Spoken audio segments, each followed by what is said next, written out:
Hello everybody, how are you today? I have for years talked about my story, to which I think I've talked way too much about my story. About being abused and, being sexually and physically abused and, growing up and graduating the bottom 5% of my class and being homeless. I've told that story for a very long time. But it was brought to my attention over the weekend that I tell the story, and then it's like flash forward to now, and I'm president and CEO of an assisted living association that I founded. I make a great income both on my side hustle and my paying job, but I never really talk about the messy middle, and I never realized that. I wrote a book, but in the book, Blue Rose Bookstore, I show the abuse and I show the end, but I never talk. And it was fiction. The whole book's fiction. So don't think, oh, this is it. It wasn't. It was fiction. But I don't talk about how I healed. I don't talk about what I did to heal, or even address those years some of those years are just lost. They're just lost years. I'll never get them back, but I'm not sure I'll remember them either because of the drugs and the drinking and the searching for truth. It's a messy middle. And I feel that if I really want to be a coach, it's not even that. I feel like if I really am transparent, and I pride myself on being transparent, vulnerability is not my thing, but I got to become more vulnerable. But if I want to help people heal, at the end of the day, my calling is to help people heal. My calling is I can see people, I can see their pain, I can see their good parts. It just, and I don't even look, it just hits me. But when I talk about, how to build your business or shadow work, I don't talk about how any of that was instrumental to me. I don't discuss how, as I went through healing and trying to find out who I was, because when you have any kind of abuse, and everybody has abuse in their background, it doesn't have to be sexual or physical, it doesn't have to be extreme abuse, but everybody has some trauma in their background.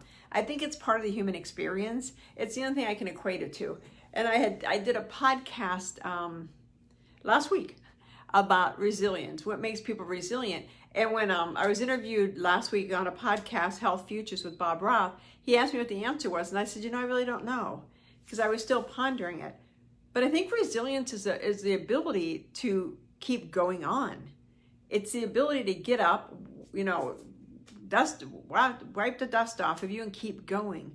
It's resilience is the ability not to let something beat you, to come out the other side happier and healthier. And and again, this is not talking about the messy middle, and that's the piece I miss when I talk to you guys, because I look at you and I say, of course everything's overcomable, and of course you can be resilient, and of course you can overcome, but I don't talk about how you overcome, because the point of, the bad outcome to everything's overcomable is a mess, because very few people, have trauma in their life and pop back up and say, wow, didn't like that, but let me just dust off and keep going. If it's domestic violence, if it's, rape, or, any type of trauma, being lied to, being abused, being divorced. Any of it is trauma, and it's legit. And it all creates post-traumatic syndrome. Now, everybody wants to equate that to war, and absolutely, I was in the military, so I get what PTSD looks like. I've seen it in vets and in soldiers when they came to the hospital. But everybody has a part of that, and you carry that with you because it leaves an imprint. It leaves a shadow imprint on you. And this is why I really embraced the shadow, but I never marketed it right, because in order to market it right, I would have to be more transparent and more open about that messy middle. I've talked about laying on the floor, drunker than drunk, and waking up. But the healing is the hard part. The train wrecky part's pretty easy because you're a train wreck. How hard? I mean, that's not hard to be. I mean, I excelled at being a train wreck. I excelled at drinking all the time. I excelled at doing drugs. I excelled at everything that you could excel at to keep you from remembering things, and any type of pain that I could inflict on myself. And I think one of the reasons why I don't talk about this as much as I should is you still carry shame with you. And it doesn't matter that if you're the victim, I don't know who doesn't feel shameful about it. Because in a way, you feel like you played a role in it. And I don't care how old you are. I don't care if you were 4 years old, 5 years old, 10 years old, 20 years old, 30 years old. You feel like you played a role because that's what being a victim is. Being a victim is society's way of saying, well, that just doesn't happen arbitrarily. Well, it does. This stuff happens. I mean, sure, you can say it was predestined. You could have chose this path. It doesn't matter how you rationalize it. It wasn't your fault. But you still carry that with you because society tells you it's your fault. I was watching an NBA game, and the players can have things on their jersey, and I don't know who the player was, but on the back of his jersey it said, "Love us." Love us. A human being has to put that on the back of his jersey, telling people to love us. This is society telling us things that we should just love. You shouldn't have to say to people, I'm a different color of skin, so you should love me. Or I'm a different nationality, you should love me. I'm a girl, you're a boy, you should love me. Anything. You should just love each other. This meanness, this cruelty that's taking place in the world is unacceptable. And the messaging that we're passing on to our children, the messaging that some little girl sitting in front of a TV right now seeing this and thinking, why aren't I loved? And the shame that comes along with it. We all carry that with us. And so that makes healing that much harder because it's hard to heal when you feel shame. It's hard to heal when you feel like it was your fault because you're made to feel like it's your fault. And it wasn't. And I know this is kind of long and winding, but it's kind of my way of saying I have to be more open about the middle. I have to be more open about what I did to heal. Because again, you don't just wake up one day and say, I'm healed. I'm still healing. It's been, 40, 50 years, 55 years, give or take some. My math is not that great. And I'm still healing because there's always imprints put into you and you have to keep digging them out. And the thing that brought this about is I was on somebody's Grow Your Life community, Jeremiah Krakowski. He's a great follow. And he asked a question, what holds you back from telling your story? And I wrote down, I don't want to be that person. And I don't even know where that came from. Because he's like, well, what do you mean? I was like, I don't know. I don't know where it came from. And I've been stewing on that for a couple of hours now thinking, what's that person? And I think it's that person, in my mind, is that person who has a story to tell that keeps dragging it around as and they play out a victim. And I am in no way a victim. I am nobody's victim. I am in control of myself. I own myself. I own my behavior. I own who I am. But you still kind of get that, oh, I don't want people to think I'm a victim. I don't want people to get too close.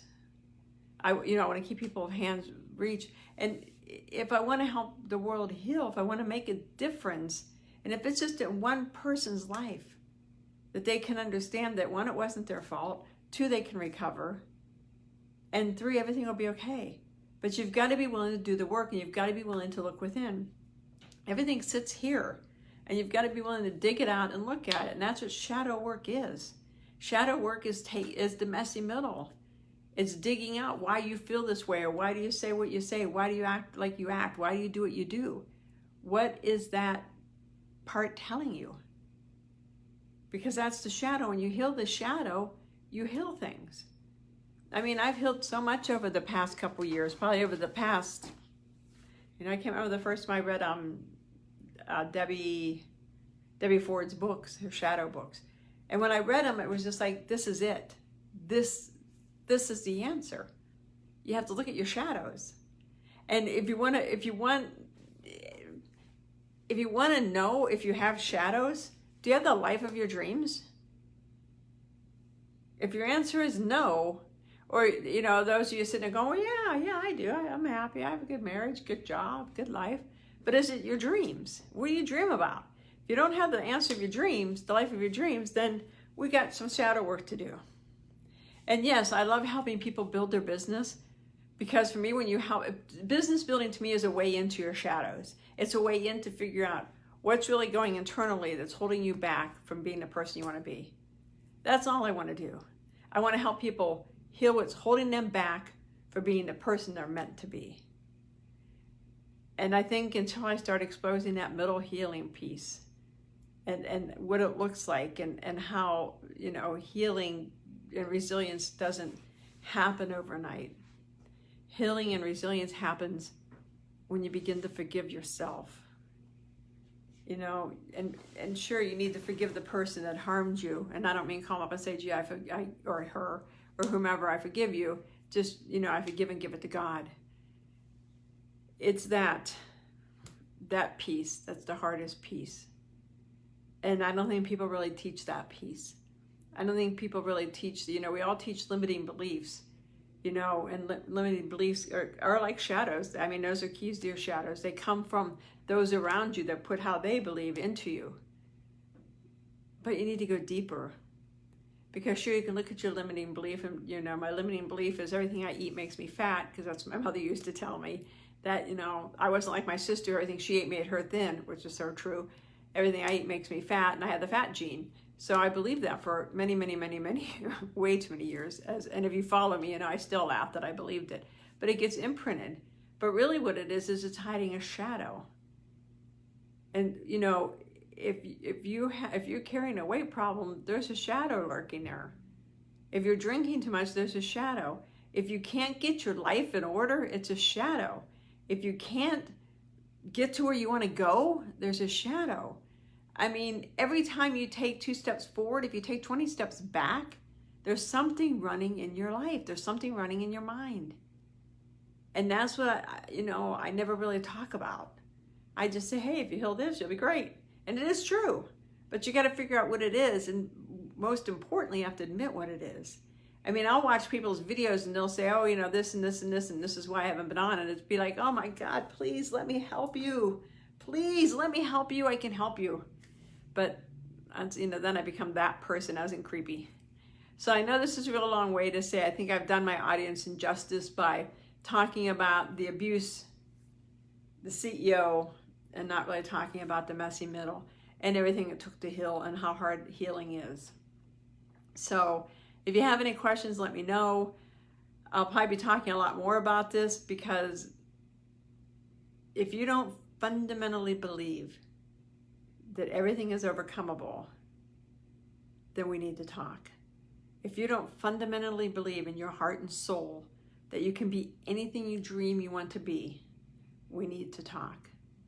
Because you can be as great as you want to be. And I think that's what scares people, is they have this calling, they have this dream, but they're afraid to look at it because of how great they can be, how amazing they'll be. That scares people.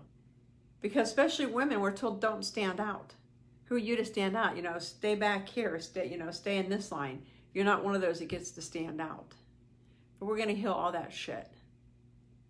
So you can take over your world and you can kick ass. And when you hit 2021, you're going to make it your year, because you're going to do the work now to realize, yes, everything's overcomeable. And yes, you can ignite every possibility you want, because everybody has a blue rose. And a blue rose is that enlightened piece of you, that calling, that spiritual calling, that purpose. Everybody has a purpose. Sadly, we just spend our whole freaking life trying to find it, when really we knew what it was all along. We just didn't want to admit it. So I hope I think I probably went longer than I thought I wanted to go. I always try to keep these under 10 minutes. I'll probably be posting this also to my podcast. Check out my podcast, Possibilities Cafe. Check out my YouTube channel. Give me a subscribe, Karen Barno. And let me know what you guys are thinking. DM me. Let me know how I can help you. Talk to you later. Bye-bye.